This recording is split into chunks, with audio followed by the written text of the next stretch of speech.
Jonas Vingegaard overtakes Isaac Del Toro in the weekly ranking, and Del Toro will have the chance to make up for it next week at the Itzulia. And we're kicking off these 10 minutes with a 1-minute individual time trial through the biggest cycling news stories. Today, March 31st. And we do it precisely with that list that the International Cycling Union gives us every week, and which is really heating up right now, because there is a head-to-head between two very exciting riders in the peloton, Jonas Vingegaard and Isaac Del Toro. This week, after his victory in the Volta a Catalunya, the Dane once again takes that second position, which could be taken away during the week of April 6 to 11 by the Mexican once he competes in the Itzulia.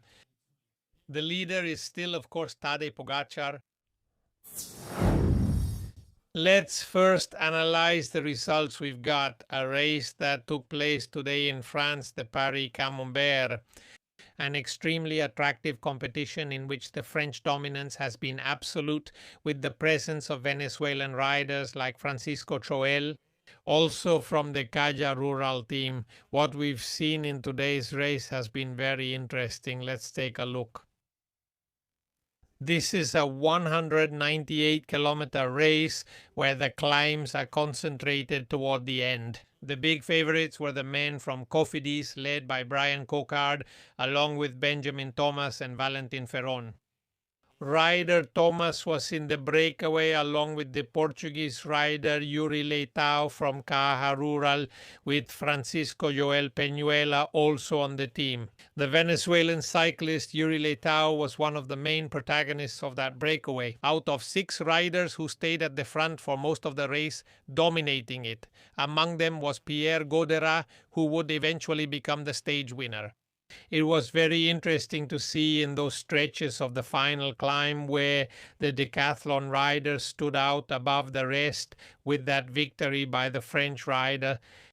In second and third place, Alexandre Delettre from Total Energies, Maxime Bessy from Psyche Pro Cycling Academy, and in fourth place, Tom Domersuit from Groupama, all of them French, fought for the positions. In that general classification, the top 10 all had that nationality. Meanwhile, in the mountain classification, the second place went to the Portuguese rider Yuri Leitao behind Benjamin Thomas, who won the best climber classification. And of course, we have to analyze the ranking that the International Cycling Union released today. With that data for individuals, nations, and teams, which shows a very interesting trend. Today, as we finish the first quarter of 2026, we are already starting to see some important information about it. Naturally, in first place, we have Tadej Pogačar, but after the victory in the Volta a Catalunya, the positions have changed. And Jonas Vingegaard is in second place, while third is Isaac Del Toro with 6,789 points. Remco Evenepoel is in fourth place, moving up one spot, while Thomas Pidcock does the same, taking fifth place. Mads Pedersen drops 2 positions. Brahe is sixth in that ranking. As for the Latin Americans, we find Richard Carapaz in 33rd place, moving up 4 spots with 1,796 points. And Egan Bernal is right behind Primoz Roglic in 38th place. The Slovenian has dropped 15 places, while the Colombian maintains his 38th position in the ranking. In positions 40 to 80, we find Olaf Kooi, who has moved up 3 places, the Dutchman, with 1,613, while Jonathan Milan drops 18 positions, falling to 44th.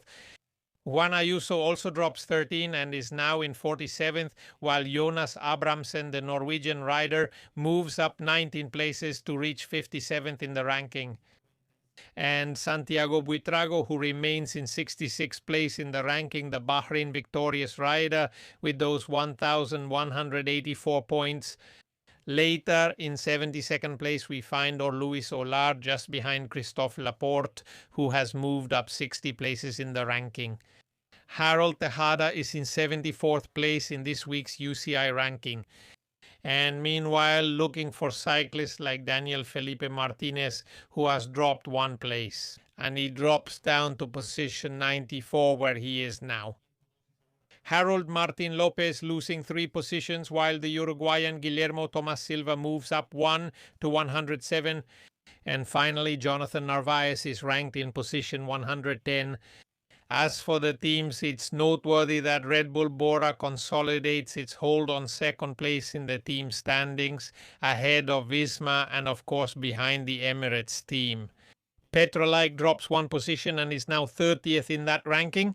And regarding the nations, there are changes because Great Britain moves ahead of Italy, which drops down to 6th place. France moves up to 3rd place at the expense of Slovenia, which drops down to 4th place. Spain drops 2 places to number 13, while Colombia falls 2 more to 16. Mexico remains in the top 10 at that number 10 spot. Ecuador holds on to the 19th spot, Venezuela is at 27, and Uruguay remains in 29th place in the ranking. And well, we also have to tell you how the preparation is going. Tomorrow for the Across Flanders, where once again Wout van Aert will try to regain his form. Looking ahead to next Sunday, the Tour of Flanders, the second monument of the season.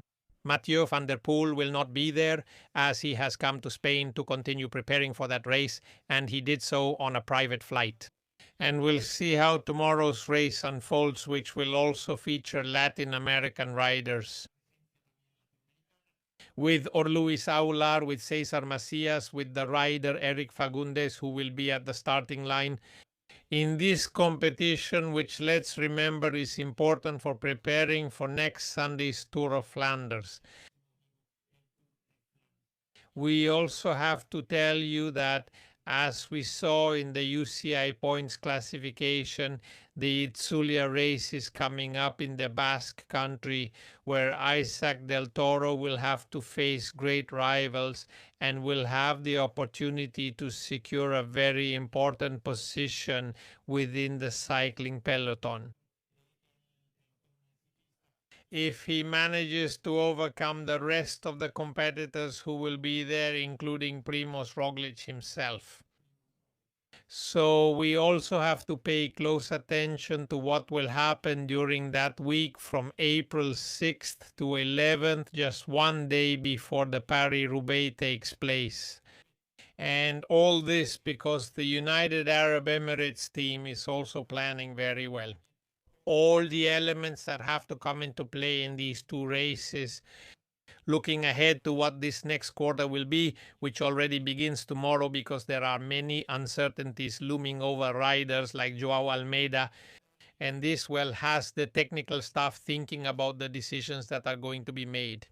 Once the performance of the team's riders is seen in these 2 iconic races, one of them a stage race, which will begin with an individual time trial in Bilbao and will be extremely tough in terms of climbs and time trials. The other is a long-established classic where the obvious goal is to win with Tadej Pogačar and thus complete all 5 monuments in a single season. So, we'll see how all this develops, and tomorrow we'll tell you what happens in Flanders. In the meantime, we invite you to join us on a bike ride. I'm Inaki Berueta.